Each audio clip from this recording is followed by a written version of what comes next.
श्रीराम जय जय राम. सद्गुरू श्री ब्रह्मचैतन्य गोंदावलेकर महाराज यांची प्रवचने म्हणजे जणू वेदमंत्रच. श्री महाराजांनी प्रत्येक दिवसाच्या प्रवचनाबरोबर बोधवचनही सांगितले आहे. या बोधवचनांचा विस्तार एक तत्वनाम या पुस्तकात लीलया स्पष्ट केला आहे. लेखक आहेत रामभक्त श्री रंभ कुलकर्णी.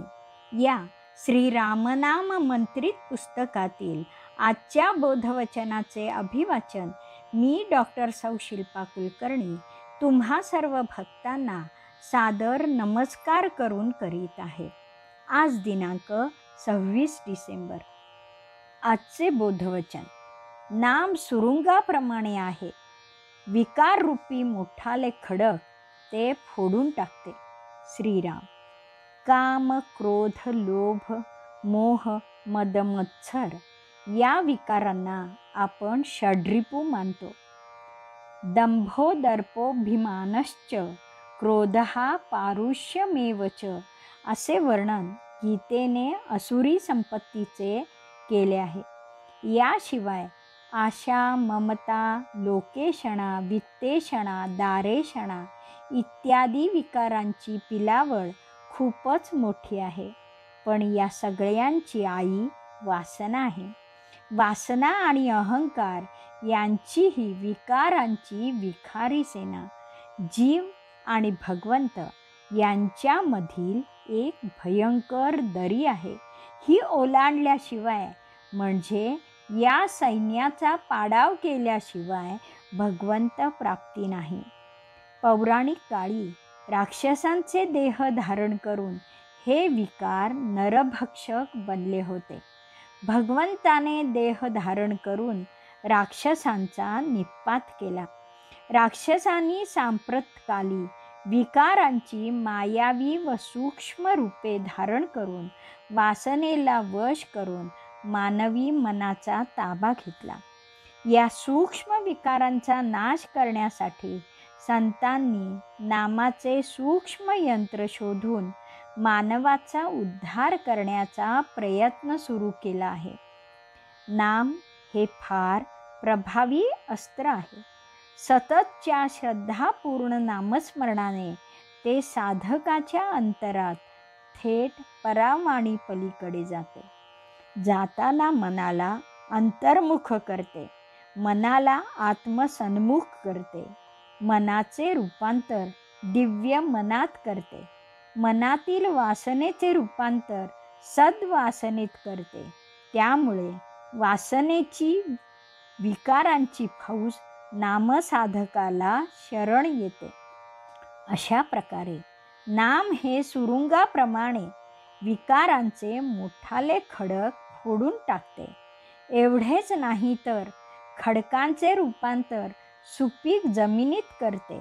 म्हणून श्री समर्थांनी मनालाच बोध केला आहे. कारण माणसाचे मन बदलल्याशिवाय माणूस बदलणार नाही. त्यासाठी नाम हेच योग्य साधन आहे. साधकाला जिवंत ठेवून नाम त्याच्या मनोविकारांचा नाश करते.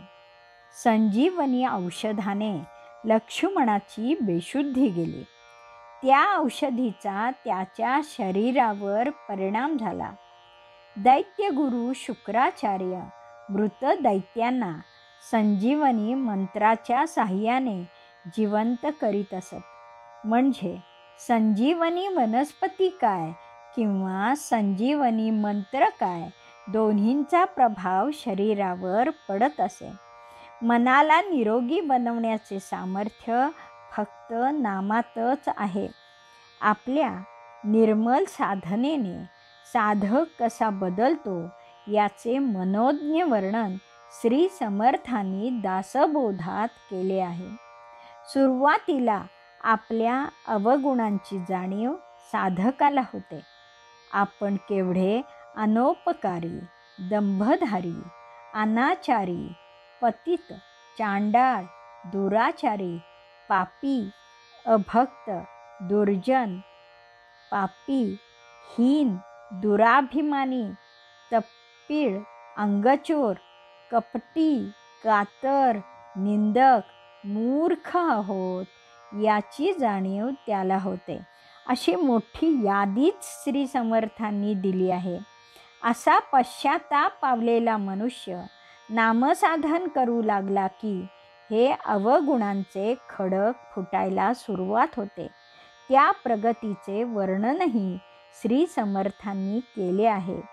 त्याने मीपणाचा त्याग केला, तुर्येलाही ओलांडले, द्वैताचा तटका तोडला, भासाचा भास मोडला, संदेह निवृत्ती झाली, पंचभूतांचा विस्तार स्वप्नाकार झाला, कामापासून सुटला, क्रोधापासून पळाला, मदमत्सर सांडिला, लोकलाजेस लाजविले, परमार्थाशी माजविले, लोभ घालविला, भेद मोडून टाकला, अहंकार पायाला धरून आपटला.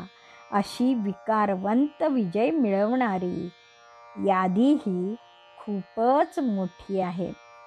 थोडक्यात नाम सुरुंगाप्रमाणेच आहे. विकाररूपी मोठाले खडक ते फोडून टाकते.